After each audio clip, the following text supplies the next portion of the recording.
эле жаш өспүрүм кыздарыбыздага айып болуп атат. 18 жашынан толуп толбостон сыртка чыгып кетипчи.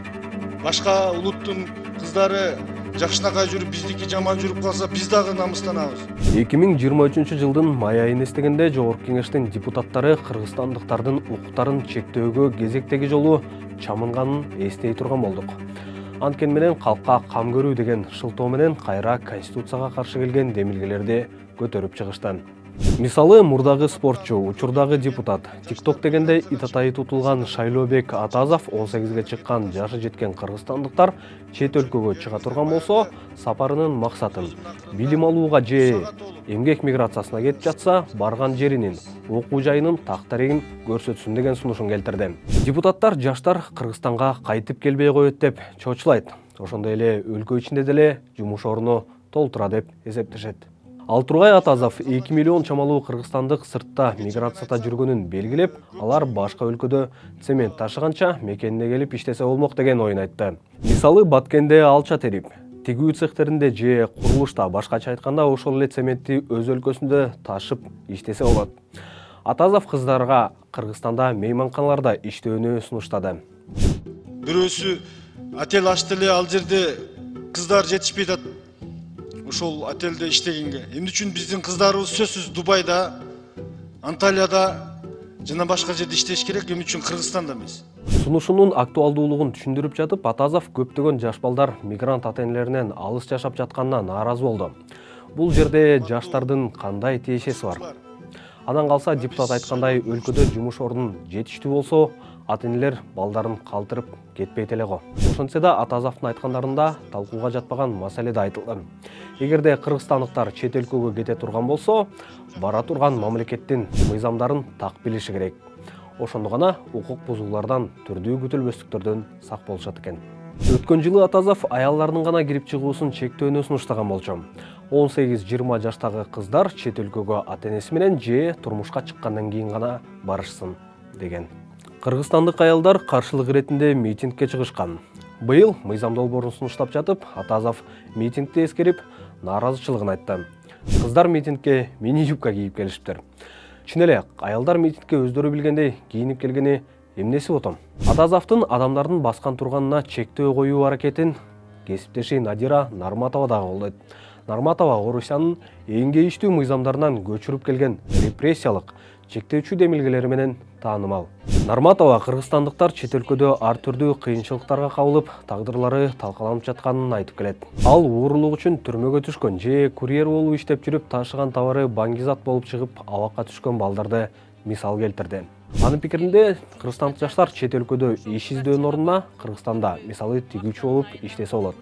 Андан тышкары Нарматова кыргызстандык уландар аскердик кызматын өтөп коюп, андан соң гана өлкөдөн чыгарылсын деп сунуштады.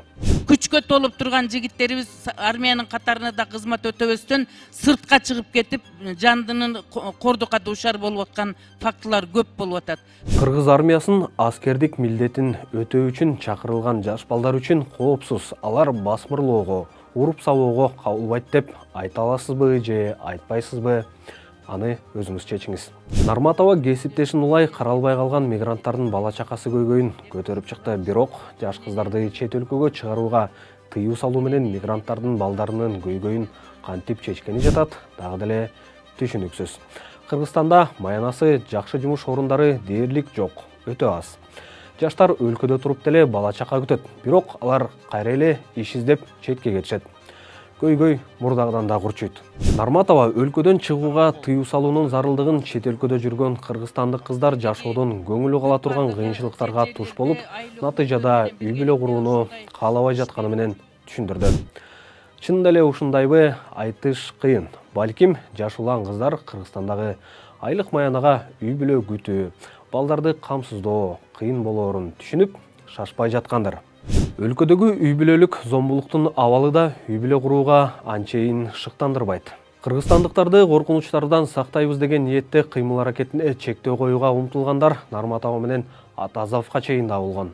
2012 жылы ошол кездеги Кыргызстандын социал-демократтар партиясынын депутаты Ыргал Кадыралиева да жаш кыздарга өлкөдөн чыгууга чектөө коюуну сунуштаган. Бир жылдан кийин Кыргыз парламенти көпчүлүк добуш менен 22 жашка чыга элек кыздарга ата-энесинин уруксаты жок чет өлкөгө чыгууга тыюу салган мыйзам долбоорду толук иштеп чыгууну өкмөткө тапшырган.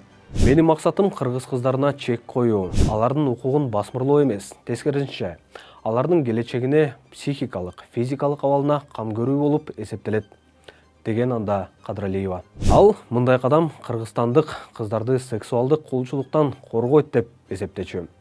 Учурдагы депутаттар Атазов менен Нарматова жана алардын тарапташтары деле ушул сыяктуу идеяларды карманышууда. Депутаттар кыргызстандык кыздар чет өлкөдө кордук көрөт жана коркунучка туш болушат деп көп айтышат. Чынында эле кыргызстандык кыздар кыйынчылыктарга туш болгон учурлар бар. Бирок бир гана чет өлкөлүктөр тарабынан эмес. Чет өлкөдө кыргызстандык кыздарга кыргыз жигиттер кол салган чуулгандуу окуялар да болгон. 2012 жылы Кыргызстандын жарандары Орусияда иштеген мекендеш кыздарды уруп сабап, аларды видеого тартып, интернетке жүктөп шантаж кылышкан. Ошондой эле видеолор интернетте кийин да пайда болгон. Анда кыргызстандык кыздарды өздөрүнүн эле мекендештери уруп сабап, жылаңачтап, шантаж кылып басмырлашкан. 2020 жылы Кыргызстандык кишилер эгер кыргыз кыздар башка улуттун өкүлдөрү менен сүйлөшө турган болсо, кыздарды сабап салууга чакырган жаңы видео тараган. Бул ирет Кыргызстандын Орусиядагы дипломатиялык миссиясы аялдарды уртокмокко алган видео отчетту күтүп отурбастан Кыргыз Республикасынын Ички иштер министрлигинин Орусиядагы өкүлчүлүгүнө кайрылган. Укук коргоо органдары агрессорларды кармап, кечирим суратып, мындан кийин кылмыш жасабайбыз деген убадасын алышкан. Азыр мен данный момент МВДде отурамын да, данный момент. И ушу данный момент МВДде отуруп менден спрос болуп атат конкретный. Ошону токтотойлук жигиттер. Если токтотпосок, бул жаман нерсеге алып келет да. Көрүп турганыбыздай, чет өлкөдө кыргызстандык кыздарга чоочундар эле эмес, өзүбүздүн эле мекендештер зыян келтирген учурлар бар. Анан алар мекенинде жүргөндө бир нерсе өзгөрөт дейсизби? Тилекке каршы андай эмес. Бүткүл Борбор Азия өлкөлөрүнүн ичинен Кыргызстан аялдар үчүн эң кооптуу өлкө деп таанылган. Дүйнөдөгү аялдардын бакубаттыгы жана коопсуздугу боюнча глобалдык индексте өлкө 97-орунда турат.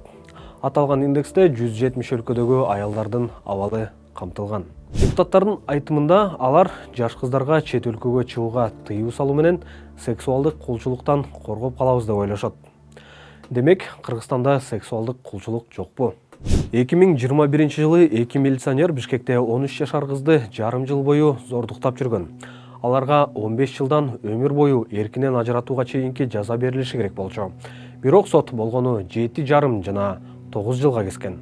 Бишкектеги Ош базарында жайгашкан сойкуканадан дагы бир окуучу кыз табылган.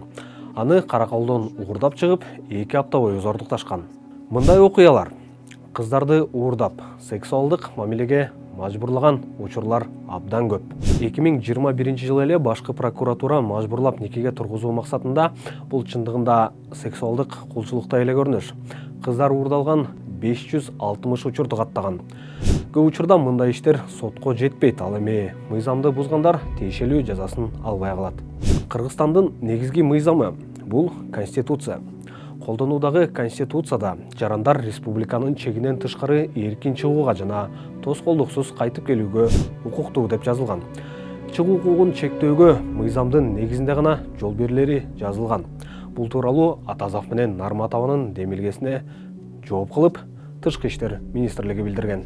Эгер Кыргызстанда аялдар үчүн жашоо коопсуз болбосо, чет өлкөгө чыгууга тыюу салуучу антиконституциялык мыйзам менен аларды коргоого мүмкүнбү?